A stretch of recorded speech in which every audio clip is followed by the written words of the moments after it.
This question comes from Austin, and maybe you can help me set this up because I'm not entirely sure what he's asking here. Okay, so he's asking about the Dark Below DLC. Okay. And he's saying, should players who only bought the base game ever get access to the Dark Below DLC? Or should they just have it already? Because right now, if the weekly strike is Omnigul, like it was last week, or a while ago, then they don't have access to do that strike. They just can't do it. They're locked out of it. You have to purchase the content to do it. So the question is, when should that just be made free or open to everybody? You paid $60 for a game. They're asking, I think it's $20 for both. Something like that. For both. The DLC isn't cheap. And the Dark Below has been reviewed poorly by most outlets. Yep. And there's actually another question there about Destiny's reviews. But should Bungie make this available for everybody? I think, I don't know. That's a tough question. Well, why don't you lead off with an answer? It is $20 for a download code for the Dark Below. It is. For folks, does that include House of Wolves? Content? I don't think it does. I think it's just standalone. I'm looking at something from GameStop. Yeah, just expansion 1, the Dark Below, GameStop, $20. I think there was a season pass though that bundled them both together for a cheaper amount of money. Just putting that out there. But $20 seems very expensive for the amount of content that you get. You get some new weapons. You get the raid. I love raids, but $20 seems a little bit steep for the amount of content. Armor, gear to earn, light level cap raised to 32, and 5 additional bounty slots added. New cooperative. Well, some of that stuff is just stuff that's in there anyway. You don't get 5 bounty slots if you get the Dark Below. That's just part of the game New now. Hive story missions, which it was super short. And then Eris and her bounties, which, and Crota's End, let's not leave that one out. That's the centerpiece of it all. So Crota's End, which is a fun raid. So I think someday, they should make it free, but not until after House of Wolves. Like, I don't think their price point was right. I think their price point's way off base. $20 is very expensive for the House of Wolves. I don't know how that got decided, or not House of Wolves. Sorry, the Dark Below. But the stuff you get in there is pretty fun. I think if they do that again with House of Wolves, and Luke Smith already said that it's not going to be like the Dark Below. They've kind of admitted that they made a mistake with the Dark Below. But if you launch a piece of DLC at another $20, you've now spent $100 on this game if you buy the packs individually. And I would be amazed if their player base retained at least the player base that only bought the base game. If House of Wolves really is that much better, like if it's fantastic, give away the Dark Below for free. But doesn't that burn everyone who bought it?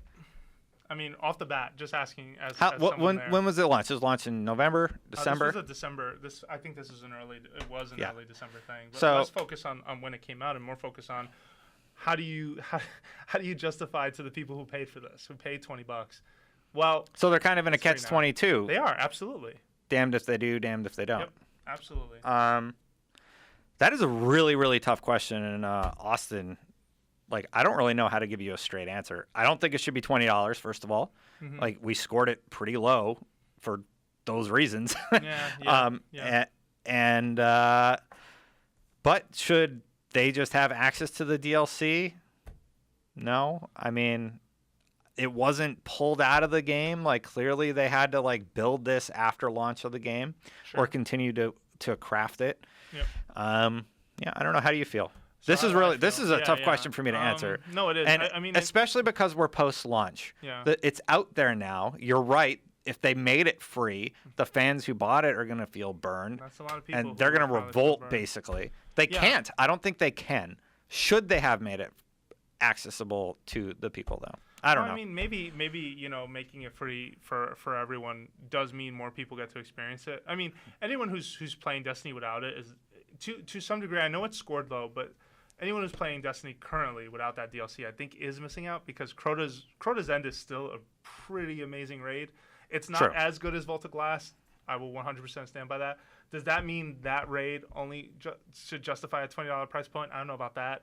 Like, we're in such a weird place right now, too, in terms of what something should cost post-launch. Like, the notion of how much content justifies spending 20 real-world dollars, essentially.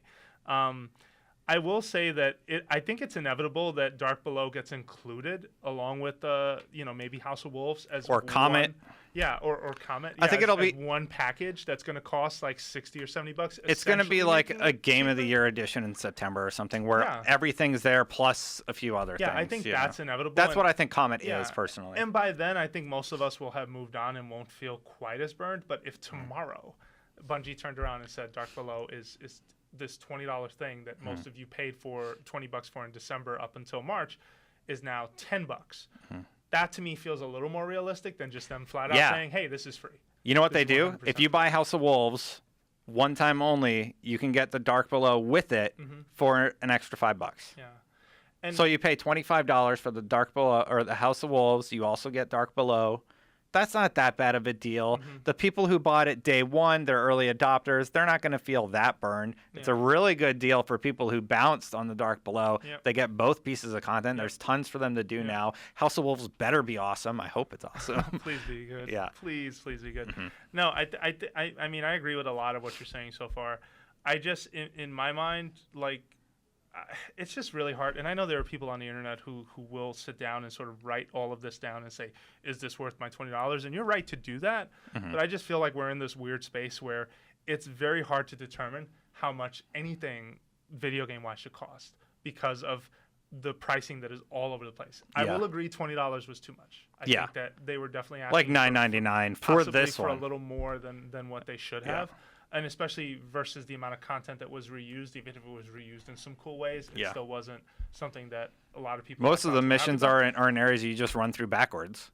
And and to some degree, when you look at the changes that happened then, right, where the economy around exotics was completely redone in a way that didn't need to happen, and that's what Luke was really sort of alluding to when he took to NeoGAF and basically said, hey, we're not making these mistakes again. You know, vendor gear invalidating what you got from Vault of Glass was a huge misstep. He didn't say huge, but it was a misstep. Upgrading an exotic to reset its talents, that was a big misstep as Honestly, well. I am sitting on 10 105,000 bounties that I'm going to turn in day one. For House of Wolves. Just in case House of Wolves does something crazy again where I get that first piece of armor, first weapon, I want to upgrade it immediately. So I'm going to do the Nightfall so I have my XP boost, turn in all those bounties, and whatever I get that first week, I want it maxed out. And I'll start stacking bounties and do it again the next week. Plus, I have 200 marks and I have 100 Crucible marks. I really hate Crucible. You down with Crucible? No, I play it once in a while, like very casually. Like this dude actually ended up in the game with me, and I was second place. So I'm not that bad. Okay. Nice work. Anyway, I just don't like Crucible. So I have like 120 Crucible marks and 200 Vanguard marks, and I'm just going to sit on them, see what happens with House of Wolves. Yeah. I think that's a lot of people's approach with Destiny right now. Even some people listening to this podcast, I think, have stopped playing Destiny for now with the intent of, okay, House of Wolves has the chance to pull me back and keep me here for a while if it finds the right way to present the right amount of content and the right goods to chase after. You and I have talked about in this very show the notion that raids only have one set of gear. I think is per class is a mistake. I feel like there should be multiple sets of gear in some cases, especially if you're not going to offer additional raids as part of that package. Just go all out. Say, okay, this set of gear is tuned for this. This set of gear is tuned for that. You choose. There's more trophies for you to chase after that way. I feel like Destiny is a game about the carrot and the stick, and there's a lot of times people don't feel like they're getting carrots anymore, or they're chasing after a carrot that they're never going to have. Like Ballerhorn. I need Suros and Hawkmoon, and I didn't get it last week. I got 2 Hawkmoons. I did everything last week. I was getting a lot of exotics that I already had version 2 of, so I was pretty bummed.